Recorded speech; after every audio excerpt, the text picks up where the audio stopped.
Marion Harris. Neil sat down in Philadelphia in 1912 with a job most cooks never get. She wrote 615 tested recipes into one book, 231 pages long, and she never charged a single soul for it. That book was called The Story of Crisco, and Procter and Gamble mailed it into American kitchens for free. Neil was Scottish-born. She ran a cooking school. She was a cookery editor for Ladies' Home Journal, The Delineator, and Table Talk. She knew her trade cold, but the thing she built was not just a stack of recipes. It was a calendar of dinners, a day-by-day plan, so a woman could open that book every single morning and find her lard already replaced before breakfast was over. Now hold that name in your mind. Marion Harris Neil, 1912, 615 recipes mailed for nothing. Whatever became of Neil and that free cookbook, I will get to it at the end. You have my word on it. Here is the plain truth of the matter. Most folks today could not render a pound of lard if the store closed on a Monday. They could not tell leaf fat from fatback. They could not tell wet rendering from dry. And that is not a moral failing, friend. The people who carried that skill off did it slowly, and they were simply very good at their job. But here's the twist. Nobody outlawed lard. Nobody banned it. Nobody raided the smokehouse. Nobody sent a man to your door to take the kettle off the fire. What happened was quieter than that, and in its own way it was far smarter than a law. It started with a chemist, not a cook. In 1899, a man named David Wesson, working for the Southern Cotton Oil Company, figured out how to strip the rank taste out of cottonseed oil with a vacuum deodorization process. That oil had been near worthless. Back in the 1860s, they burned it as lamp fuel. Wesson made it fit to eat, and in 1900 the Wesson oil brand was born. Then came the machine. Procter and Gamble was founded away back in 1837 in Cincinnati, Ohio, by a candle maker named William Procter and a soap maker named James Gamble, two brothers-in-law. By 1907, a British firm, Joseph Crossfield and Sons, held the rights to a hardening process, and they sent a chemist named Edwin Kaiser to Cincinnati to feed that patent over. In 1909, Procter and Gamble bought the American rights outright. In 1911, they launched Crisco, so look at the shape of it. A soap company sitting in the lard capital of the whole nation, holding a way to turn cheap cottonseed oil into a solid white fat, and then that free cookbook, mailed like a Trojan horse in plain brown paper, 615 recipes deep, quietly teaching a household to reach for the can instead of the crock. Now I want to be square with you, because this channel does not sell you a fairy tale. Lard did not die in 1911. The government's own numbers tell a slower story. The USDA says Americans had 6.9 pounds of lard apiece, available in 1909. By 2017, that figure had fallen to 1.5 pounds. That is a 78% slide, friend. But read those 2 years again. More than 100 years passed between them. This was not a single morning. It was a lifetime, and then another lifetime on top of it. That is the honest part, and I will not dress it up. This was not a ban. It was not a conspiracy against the hog farmer. It was market and machine, plain and simple. It was one company rerouting the family grocery bill the way a man dams a creek upstream. The water that once ran through your own render kettle now ran through a factory in Cincinnati, and it came back to you inside a sealed can. Your grandfather bought lard by habit. His grandchildren bought Crisco off a printed plan. That is the whole trick of it, and it worked recipe by recipe, dinner by dinner, off a book that cost the buyer not one thin dime. Think about what a clever piece of work that was. You did not have to be talked out of lard in an argument. You did not have to lose a fight. You just opened a free cookbook on a Tuesday, cooked the supper it told you to cook, and by the time the dishes were dried you had bought a can of something that did not exist when you were a girl. No villain in the doorway, just a recipe, and a calendar, and a fat with a factory behind it. That is the ground we're standing on. A named person, a real year, and a book you can still read today if you know where to look. So before I hand you a single way to make it yourself, let me give you the one number that measures everything that kitchen lost. So before I hand you a single way to make it yourself, let me give you the one number that measures everything that kitchen lost. Here it is, 78%. That is the collapse in lard. The USDA Economic Research Service put lard on the American table at 6.9 pounds per person in 1909. By 2017, that same figure had fallen to 1.5 pounds. 78% gone. That is the free number I want you holding for the rest of this. Write it on the back of your hand if you have to. 6.9 pounds down to 1.5. Everything else I tell you tonight hangs off that one line. Now let me tell you who is doing the talking. I am Christopher Marion, and my family has worked this same patch of ground for 7 generations. I keep a book on the shelf by the stove. Samuel Marion's leather journal, my great-great-grandfather, set down in his own hand. The spine is cracked soft as an old glove now. He wrote his rendering notes in a slow, careful script, and I read them the way your grandfather read scripture. Before we start the count, let me show you 2 things waiting further down so you feel where this is going. Number 4, they did not outlaw the family fat. They just replaced it, and that deal closed in 1909. And number 2, the fat sold to your people as modern in 1911 is the very fat the FDA ruled unsafe by 2018, and I'm not getting to her until we are near the bottom of this list. Hold both of those. I will keep my word on them. If you want the whole of it, every skill in this count and 100 more, I gathered them into my book, The Lost Plant Remedies Almanac, and you will find it linked below this video. I'm not going to ask you for much beyond that. Just subscribe, so these old skills stay findable for somebody's grandchildren long after you and I are gone. That is the only thing I will ask of you here. Now, 7. Number 7 takes us to a city, not a person, and the city is Cincinnati. They called it Porkopolis, friend, and they earned the name. By the 1850s, Cincinnati was processing roughly 500,000 hogs a year. One city. In that same decade, it turned out about 1/5 of the whole nation's lard oil. Sit with that. 1/5 of the country's rendered fat flowed out of one river town. And here is the piece that matters. Procter and Gamble was born right there in 1837. William Procter and James Gamble, a candle maker and a soap maker, married into the same family, headquartered in the lard capital of America itself. They knew fat. They lived on it. Lard was money on the hoof. The wholesale price in New York held steady at 10 to 15 cents a pound from 1911 clear through 1916, and the Federal Reserve's own Fed records still carry that number today.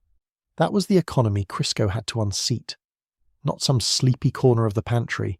A traded commodity, moving through the same city that built Procter and Gamble. Here is how your people met that price. They did not pay it. Your grandfather rendered his own. On hog killing day, late in the fall when the cold would hold the meat, he pressed a washhouse kettle into a lard station, black iron sweating heat into the frozen morning. He cut the leaf fat into cubes, kept the pot at a slow 225 degrees, and never once let it smoke. When the cracklings turned golden and floated up, he strained the fat through cheesecloth into crocks. A season's cooking grease, near free, off an animal he already owned. Check your local ordinances before you kill a hog these days, but the rendering itself has not changed in 200 years. That was 7. The lard economy that stood in Crisco's way. Number 6 is a chemist most folks never heard of, David Wesson. In 1899, he was working for the Southern Cotton Oil Company, and cottonseed oil at that time was near worthless, rank, foul-smelling. Back in the 1860s, they burned the stuff as lamp fuel because a natural toxin in it made it unfit to swallow. Wesson built a vacuum deodorization process that stripped the smell and the taint clean out. Suddenly, cottonseed oil was something a person could eat. He launched the Wesson oil brand in 1900, a full decade before Crisco ever hit a shelf. Remember that, neighbour? Before anybody could turn a cheap oil into a solid white shortening, somebody first had to make that oil fit to eat at all. That was Wesson, 1899. The American Oil Chemists Society still keeps his name in their historical record, right beside the men who came after him. He kept his exact method a secret, never patented it, and it became the quality standard for edible oil for decades. So there is your foundation. 1/5 of the nation's lard pouring out of Cincinnati, a soap company sitting right in the middle of it, and a quiet chemist in 1899 making the enemy oil edible for the first time. The stage was set. The fat was cheap. The city was ready. All that was missing was the one piece of chemistry that could turn that thin yellow oil hard and white and shelf-stable. And a German found it first. That carries us down to number 5, and the German patent that made all of it possible. That carries us down to number 5, and the German patent that made all of it possible.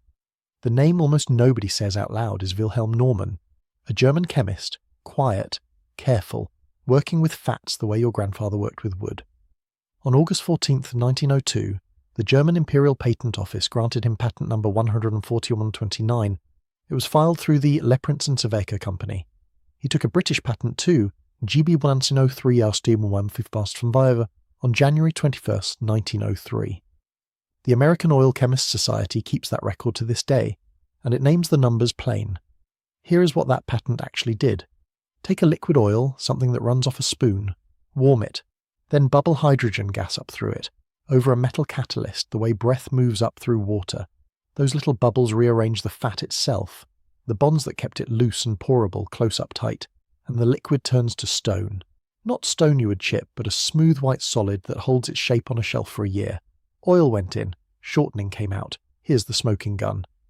This one patent, number 141029, is the seed of the entire shortening industry, an industry worth billions of dollars today. Every white can on every store shelf traces back to that one German filing in 1902. Now I want to be honest with you about a number I do not have. When Procter and Gamble licensed these rights in 1909, they paid a fee. I looked. That exact dollar figure is not in my sources, so I will not put one in your ear. I would rather tell you the gap out loud than make something up. The chemistry was the door. Somebody still had to carry it across the ocean. That brings us to number 4, the deal itself. The company is Procter and Gamble of Cincinnati, Ohio, founded in 1837 by a candle maker and a soap maker, and the man who carried the match was a chemist named Edwin C. Kaiser. He worked for Joseph Crossfield and Sons in England, the firm that held the Norman rights. In November of 1907, Kaiser took up residence in Cincinnati and reached out to a P&G business manager named John Birchenall. That conversation ran 2 years. In 1909, Procter and Gamble bought the United States rights to the hydrogenation patent. The AOCS writes it up in its history called The Battle Over Hydrogenation. Now hear me clearly, because this is where clones lie, and I will not. Nobody outlawed the family fat. There was no law, no ban, no raid on the smokehouse. They did not forbid your lard. They simply built something to stand in its place, and then they replaced it, can by can, kitchen by kitchen. Here is why P&G, of all firms, held the winning hand. They were already the largest buyer of cottonseed oil in the country. They bought it by the tank for soap. So the day they owned that patent, they owned the whole chain. Raw cottonseed at one end, a finished food product at the other, and no middleman in between. Owning both ends is how you set the price. That is the money payoff, and it is bigger than any single fee. One quick word of history on that cottonseed, so you understand the trick. Back in the 1860s, raw cottonseed oil was near poison. It carried a natural toxin called gossypol, and folks burned the stuff as cheap lamp fuel because it was unfit to eat. It took refining to make it food. So the fat they were about to sell your grandmother started its life as toxic waste. That is history, not a warning about your grocery store today. Every drop sold now is refined and safe. They had the chemistry, they had the deal, now they needed to get into the kitchen. That drops us to number 3, the cookbook and the market it opened. In 1912, P&G mailed out a book by a Scottish-born Philadelphia cookery editor named Marion Harris Neil. It held 615 tested recipes. 615, free to any household that wanted one. And it was not just a recipe book, friend. It was a calendar of dinners, a full year of daily meals, so a woman opened it at breakfast and found the family fat swapped before the dishes were dry. That is how you change a habit. Not with an argument, with a plan she did not have to make herself. Then they went after a market Laird could never touch. Starting with the 1911 and 1912 campaign, P&G positioned Crisco as parve. That means it holds no animal product at all, so under kosher law, it works in a meat meal or a dairy meal both. That aimed straight at roughly 2.5 million Ashkenazi immigrants who had just arrived. And here is the real problem it solved for them. Lard was forbidden outright, it comes from the hog. Butter was fine, but you cannot cook butter with meat and keep a kosher table. And all vegetable fat slipped past both walls at once. I will tell you 2 things they did not have, because the honest man draws the line. There is a famous advertising line about a fat 4,000 years in the making. I will not hang that on any rabbi because the sources say that quote is almost surely invented copy, and there was no certification stamp. The kosher symbols you know on a package today did not exist until 1923. This was trust building, plain and simple, not a seal. So picture it now on the shelf. A green Crisco can, standing there quiet, like a stranger who moved into the house and simply never left. Free cookbook in one hand, a brand new market in the other. And that brings us down to number 2, where the fat they called modern finally has to answer for itself. And that brings us down to number 2, where the fat they called modern finally has to answer for itself. Here is the turn. In 1993, Walter Willett and Mia Stampfer published a study in The Lancet. They tracked nurses, and they tied high trans fat intake to as much as 50% higher coronary heart disease risk in that cohort. Trans fat. That is the exact thing partial hydrogenation makes. The very chemistry that built Crisco back in 1911. Then the government caught up. On June 17, 2015, the Food and Drug Administration issued its final determination on partially hydrogenated oils. No longer generally recognized as safe, it set a compliance deadline of June 18, 2018. A revocation followed in 2023. The modern fat became the fat they pulled from the shelf, and Crisco saw it coming. In 2004, the makers reformulated it to 0 grams trans fat per serving, ahead of the January 1, 2006 labelling mandate. It is made now by the J.M. Smucker Company. The exact year Smucker bought it from Procter and Gamble, I could not source cleanly, so I will not hand you a number I cannot stand behind. But hear the shape of it. The fat that displaced your grandfather's lard in 1911 had to displace its own recipe by 2004. The villain aged into the cautionary tale of its own story, which leaves number 1, the fat they replaced, home-rendered lard, and this is the one I want in your hands. Start with the right fat. Leaf lard is the soft fat around the kidneys. It renders bright white and nearly neutral, and that is your baking-grade lard, the one for pie crust. Fatback carries more pork flavour, and that is your everyday cooking lard. Cut it into rough 1-inch cubes so it renders even and quick. Now, 2 roads. Wet rendering. You add a little water to the pot. That water holds the temperature down near 212 degrees until it cooks off, and it guards the flavour and the colour. Dry rendering. No water. Straight low heat, and you get a browner, caramel-scented lard with a longer shelf life. Your choice. Your kitchen. Keep the pot in the 200 to 250 degree range. Leaf lard does best held right around 225. Low and slow, friend. In wet rendering you will hear a tinny hiss and spatter as the water rides up to that 212 threshold and leaves. When the water is gone, the hiss quiets. Watch the cracklings. Those are the solid bits, and they will knock and rattle in the pot like they want to be let out. When they turn golden brown and float to the top, you're done. Strain the liquid through a double layer of cheesecloth and watch it come through, clear and gold-toned, into the jar. Now the safety, because hot fat is nothing to be casual about. This is a burn risk. Spatter jumps. Unattended high heat can scorch the fat and start a grease fire. Use a heavy-bottomed pot, keep the heat low and steady, and stay at the stove. Here is a fact worth holding. The rendering heat itself kills the organisms that cause botulism. The real danger is recontamination when you jar it, so clean hands and clean jars. And if you are rendering from a hog you slaughtered at home, check your local ordinances first. They vary town to town, and I found no single statute to cite you. Store it right. Airtight glass. In the refrigerator at 32 to 40 degrees it holds up to a year.